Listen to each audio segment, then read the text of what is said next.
बिस्मिल्लाहिर्रहमानिर्रहीम अस्सलामु अलैकुम। मैं हूं मोहम्मद उस्मान। वीवर्स, आज की वीडियो में हमने प्रोबेबिलिटी का जो कि चैप्टर नंबर 6 है उसके क्वेश्चन नंबर 6.10, 6.11 और 6.12 को सॉल्व करना सीखेंगे। इसमें हम डाइस से रेलिवेंट बात करेंगे न्यूमेरिकल क्वेश्चंस में कि मुख्तलिफ़ किस्म की इवेंट्स की प्रोबेबिलिटीज़ किस तरह से कैलकुलेट की जा सकती हैं, और उसके अलावा मुख्तलिफ़ नंबर ऑफ़ ऑब्जेक्ट्स में से चंद एक की सिलेक्शन करनी हो तो फिर उसमें से किस तरह से इवेंट्स बनाए जा सकते हैं और सैम्पल स्पेस वगैरह, जिसके बारे में हमने बात कर ली हुई है कि हम कम्बिनेशन की टेक्निक को ऐसी सिचुएशन में यूज़ करते हैं। तो आइए सबसे पहले 6.10 की स्टेटमेंट को देखते हैं और उसको पढ़ें लाजमी डिस्क्रिप्शन में, फिर उसको सॉल्व करना सीखते हैं। According to the statement of 6.10, show that in a single throw with 2 die the chance of throwing more than 7 is equal to that of throwing less than 7। यानी 7 से ज़्यादा मीन 7 से ज़्यादा डॉट्स आने की प्रोबेबिलिटी और 7 से लेस डॉट्स आने की प्रोबेबिलिटी, ये दो प्रोबेबिलिटीज हमने कैलकुलेट करनी है। दो इवेंट्स हैं, मोर देन 7 का एक अलग इवेंट है और लेस देन 7 का अलग। इन दोनों इवेंट्स की प्रोबेबिलिटी फाइंड करके प्रूव करना है कि ये बराबर है, ये इक्वल आती है। इसको देखते हैं जी। हमारे पास दो डाइस का अगर एक्सपेरिमेंट है तो सबसे पहले सैंपल स्पेस की बात कर लेते हैं कि सैंपल स्पेस क्या बनेगी। पहली डाई पे अगर 1 आ जाता है तो उसके साथ दूसरी डाई पे पॉसिबल है 1 2 3 4 5 6 आ सकता है। यानी 1 के साथ ये 6 आउटकम्स बन जाएंगी, 1 1 1 2 1 3 1 4 1 5 एंड 1 6।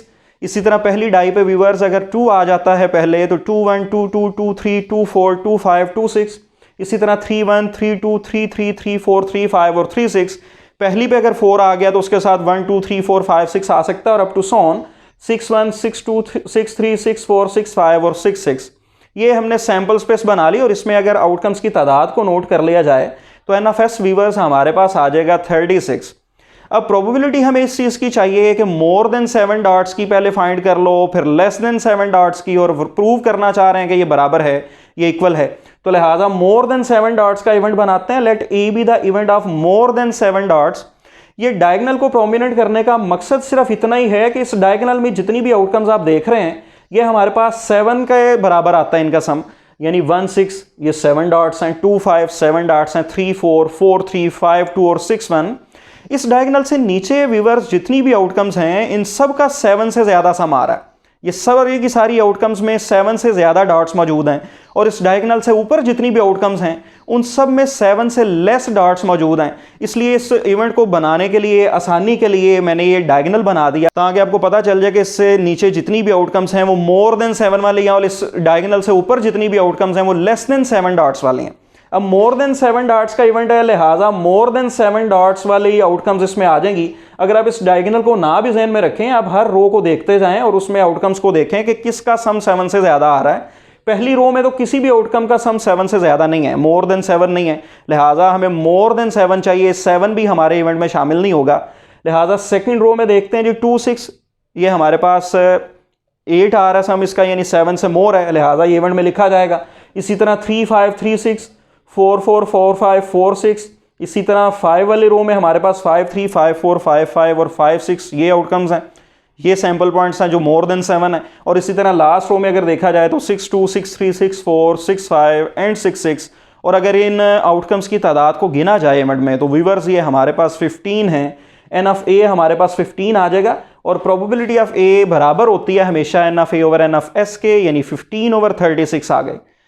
अब व्यूअर्स हमने लेस देन 7 डॉट्स की प्रोबेबिलिटी फाइंड करनी है और लेस देन 7 डॉट्स का इवेंट बनाते हुए उस सैंपल स्पेस में मौजूद डायगोनल से ऊपर जितनी भी आउटकम्स हैं, जिसको आप रो वाइज भी चेक कर सकते हैं, हर रो में देखें कि कौन कौन सी आउटकम्स हैं जिनका सम 7 से लेस आ रहा है। पहली रो में जो कि 1 1 1 2 1 3 वाली है, इसमें 1 1 1 2 1 3 1 4 1 5 तक जो 7 से लेस सम है, यानी ज़्यादा से ज़्यादा 6 सम आ रहा है डॉट्स का, यानी 6 डॉट्स हैं। लिहाजा लेस देन 7 वाले इवेंट में ये 5 आउटकम्स पहली रो में से आ जाएंगी।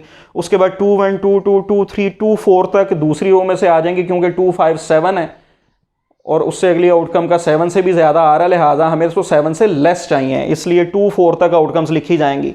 3 1 3 2 3 3 ये थर्ड रो में से, इसी तरह 4 वाली रो में से 4 1 4 2 और लास्ट रो में से 5 1, ये भी 15 आउटकम्स है अगर आप काउंट कर लें इसको। तो एन ऑफ बी बराबर आ जाएगा हमारे पास 15 के, और प्रोबेबिलिटी ऑफ बी व्यूअर्स होगी n of B over n of S, यानी 15 ओवर 36।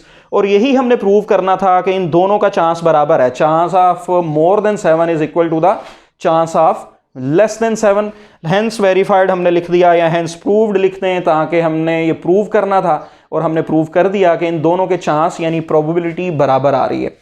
अब अगर हम बात करें क्वेश्चन नंबर 6.11 की तो इसकी स्टेटमेंट को देखते हैं। सबसे पहले 6.11 के according a bag contains 12 balls of which 3 are marked. Total 12 balls हैं एक बैग में और उसमें से 3 ऐसी हैं जिन पे कोई निशान लगा हुआ मार्क्ड हैं।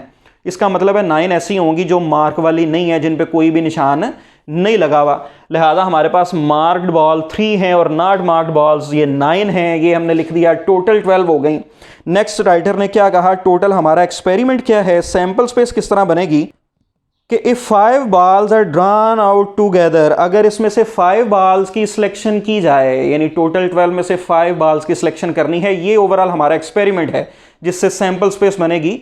तो टोटल में से 5 की सिलेक्शन करने के वेज कितने होंगे, 12C5, क्योंकि हमने बात की हुई है कि टोटल में से जितनी भी ऑब्जेक्ट्स की सिलेक्शन करनी हो कॉम्बिनेशन की मदद से नंबर ऑफ आउटकम्स के बारे में जानते हैं। सैंपल स्पेस के लिए टोटल में से सिलेक्शन कर लेते हैं और इवेंट के लिए जिसमें इंटरेस्ट है उसमें से सिलेक्शन कर लेते हैं। तो लिहाजा अभी हम सैंपल स्पेस बनाना चाह रहे हैं, टोटल में से 5 की सिलेक्शन करने की बात हुई, लिहाजा एन ऑफ एस क्या होगा हमारे पास 12C5 यानी 792 कैलकुलेटर पे इसका आंसर आ जाएगा। नेक्स्ट अब प्रोबेबिलिटी किस चीज़ की चाहिए कि what is the probability 3 of the marked balls are among these 5। ये जो 5 ओवरऑल हमने सेलेक्ट करनी है, प्रोबेबिलिटी इस चीज़ की चाहिए कि इन 5 में 3 वो आ जाएं जो मार्क वाली हैं, यानी 3 मार्क वालियों में से आए। और इसका मतलब है टोटल तो 5 करनी है लाजमी, इट मीन्स के एंड 2 आर अदर्स। 3 मार्क का मतलब क्या हुआ कि 3 are marked and 2 are others, क्योंकि टोटल तो 5 पूरी करनी है, एक्सपेरिमेंट तो टोटल 5 की सिलेक्शन का है। लिहाजा let A be the event of 3 marked are among these 5। तो फिर एन ऑफ ए क्या होगा, 3 आर मार्क्ड यानी 3 मार्क वालियों में से आए यानी 3C3 एंड 2 आर अदर्स। बेशक क्वेश्चन में नहीं कहा हुआ लेकिन लाजमी बात है कि हमारा एक्सपेरिमेंट 5 बॉल्स की सिलेक्शन का है, तो लिहाजा इवेंट के अंदर जो शर्त रखी हुई है राइटर ने वो तो पूरी करेंगे, लेकिन साथ ही साथ नंबर ऑफ टोटल जो हमने सिलेक्शन करनी है बॉल्स की उसको भी पूरा करना जरूरी है हमारे लिए। तो लिहाजा 3 मार्क की तो कंडीशन लगा दी थी राइटर ने, इसलिए हमने 3 मार्क वालियों में से सिलेक्ट करने के केसेस देख लिए 3C3 एंड 2 आर अदर्स, क्योंकि 5 की सिलेक्शन करनी है हमने पूरी। लिहाजा एंड जहां पे प्रोबेबिलिटी के क्वेश्चंस में आए वहां पे मल्टीप्लिकेशन साइन की तरफ जाते हैं, और जहां पे और की ऑप्शन बनेगी इवेंट बनाते हुए वहां पे प्लस साइन एडिशनल लॉ की तरफ जाएंगे, क्योंकि यहां पे 5 उसी सूरत में पूरी होंगी जब 3 are marked and 2 are others होंगी। तो लिहाजा एंड की ऑप्शन है, इसलिए हम यहां पे मल्टीप्लिकेशन की तरफ आएंगे, मल्टीप्लिकेशन साइन यूज करेंगे। 3C3 मल्टीप्लाई बाय 9C2 यानी 2 बाकियों में से आए यानी 9 में से आए जो नॉट मार्क्ड है। तो 3C3 का कैलकुलेटर पे आंसर 1 मल्टीप्लाई 9C2 का 36, लिहाजा एन ऑफ ए व्यूअर्स हमारे पास 36 आ गया, और पी ऑफ ए बराबर होगी n of A over n of S के यानी 36 ओवर 792, जो कि फाइनल आंसर हमारे पास 1/22 आ जाएगा यानी 1/22। तो बड़ी अच्छी तरह से इन क्वेश्चंस को समझना है, बेसिक क्वेश्चंस हैं, इनको समझ लेंगे तो नेक्स्ट पूरे का पूरा चैप्टर आपके लिए आसान हो जाएगा सॉल्व करना। बेसिक्स हैं, इनको जब आप अच्छी तरह से प्रैक्टिस में ले आएंगे तो बड़ी आसानी रहेगी नेक्स्ट क्वेश्चंस में। तो इस क्वेश्चन को दोबारा रिपीट कर लेते हैं। टोटल 12 बॉल्स थी जिनमें से 5 की सिलेक्शन करनी थी, लिहाजा एन ऑफ एस क्या होगा 12C5। इवेंट क्या है, प्रोबेबिलिटी किस चीज़ की चाहिए कि 3 मार्क्ड वाली आए, it means and 2 are others यानी 3C3 एंड यानी मल्टीप्लाई 9C2, ये हमारे पास आंसर आ जाएगा इस क्वेश्चन का। इसी तरह आप देखते हैं नेक्स्ट हमारे पास जो 6.12 क्वेश्चन है, what is the probability of throwing either 7 or more than 10 with 2 dice, कि 2 डाइस को अगर रोल करें, 2 डाइस जो कि अभी हमने 6.10 में सैंपल स्पेस बनाई 1 1 1 2 1 6 तक, फिर अप टू सोन 6 1 6 2 6 6 तक, यही सारी की सारी सैंपल स्पेस दोबारा यहाँ पे बन जाएगी। यहाँ पे मैंने कंप्लीट बनाई नहीं, अब आपने खुद से बनानी है। यहाँ पे जस्ट मैंने स्केच बना दिया ताकि देखने वाले को पता चल जाए कि हमारे पास यहाँ पे भी सैंपल स्पेस वही बन रही है 2 डाइस वाली जो हमने पहले बनाई हुई है। अब एन ऑफ एस यहाँ पे भी व्यूअर्स 36 आ गया। हमें प्रोबेबिलिटी चाहिए let A be the event of 7 or more than 10, 7 dots आए या 10 से ज्यादा आए, ये कंडीशन है। ये हमारे इवेंट के अंदर आउटकम्स आएंगी सैंपल स्पेस में से जिनका सम 7 आ रहा है यानी जिनमें 7 डॉट्स हैं या 10 से ज्यादा है। सिर्फ ये 2 तरह की आउटकम्स आएंगी और कोई भी आउटकम हमारे इवेंट का हिस्सा नहीं होगी। जिस तरह के इस क्वेश्चन में मेंशन है 6.10 में डायगोनल को मैंने प्रोमिनेंट किया हुआ है कि इस डायगोनल की आउटकम्स में 7 डॉट्स हैं, लिहाजा 7 डॉट्स वाली हमारे इवेंट में आएंगी या जिनका सम 10 से ज़्यादा है। तो पहले तो 7 वाली लिख देते हैं, 1 6 2 5 3 4 4 3 5 2 6 1। अब मोर देन 10 वाली भी इसमें आएंगी, तो 10 से ज़्यादा वाली आउटकम्स व्यूवर्स कौन सी हैं यहाँ पे? अगर सैंपल स्पेस की मदद से हम देख लें, हमारे पास 5 6 6 5 और 6 6, ये 3 आउटकम्स हैं जिनका सम 10 से ज़्यादा है। मुकम्मल सैंपल स्पेस को अगर आप देख लें यहाँ पे बना के, हर रो में देखें बारी बारी कि कौन सी आउटकम जिनका सम 10 से ज़्यादा आ रहा है, तो लिहाजा हमारे पास जस्ट ये लास्ट 2 रोज में ये 3 आउटकम्स हैं जिनमें 10 से ज़्यादा डॉट्स हैं, यानी मोर देन 10 डॉट्स हैं, यानी 5 6 6 5 और उसके बाद हमारे पास 6 6, ये 3 आउटकम्स आ गई।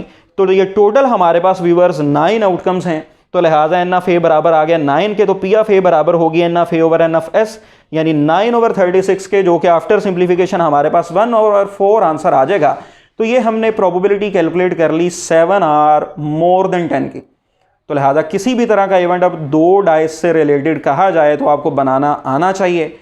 फॉर एग्जांपल अगर राइटर ने कह दिया हो कि सेम नंबर अपीयर्स की प्रोबेबिलिटी चाहिए, तो इस सैंपल स्पेस के अंदर 2 डाइस की जो है सेम नंबर किन आउटकम्स पे अपीयर हो रहा है, 1 1 2 2 3 3 4 4 5 5 6 6, जो कि तादाद में 6 आउटकम्स बनती हैं। तो लिहाजा इवेंट में ये 6 आउटकम्स आ जाएंगी और प्रोबेबिलिटी 6/36।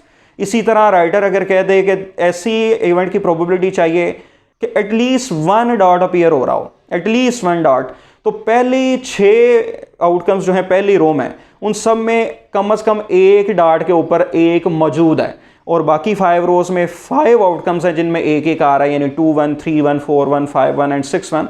तो ये हमारे पास 11 आउटकम्स हो जाएंगी। अब टू सॉन इस तरह हम सैंपल स्पेस को देख के अगर गौर से समझने की कोशिश करें कि इवेंट में पूछा क्या हुआ है, असल जो बात है प्रोबेबिलिटी के क्वेश्चन को सॉल्व करते हुए कि हमें समझना चाहिए कि इवेंट क्या है। सैंपल स्पेस के बारे में समझना, ओवरऑल एक्सपेरिमेंट के बारे में समझना तो बहुत आसान होता है, कोई मुश्किल बात नहीं है कि टोटल कितने की सिलेक्शन करनी है, टोटल हमारा किस चीज़ को ड्रा करने का, रोल करने का एक्सपेरिमेंट है। तो लिहाजा सैंपल स्पेस के बारे में समझना तो इंतहाई आसान है।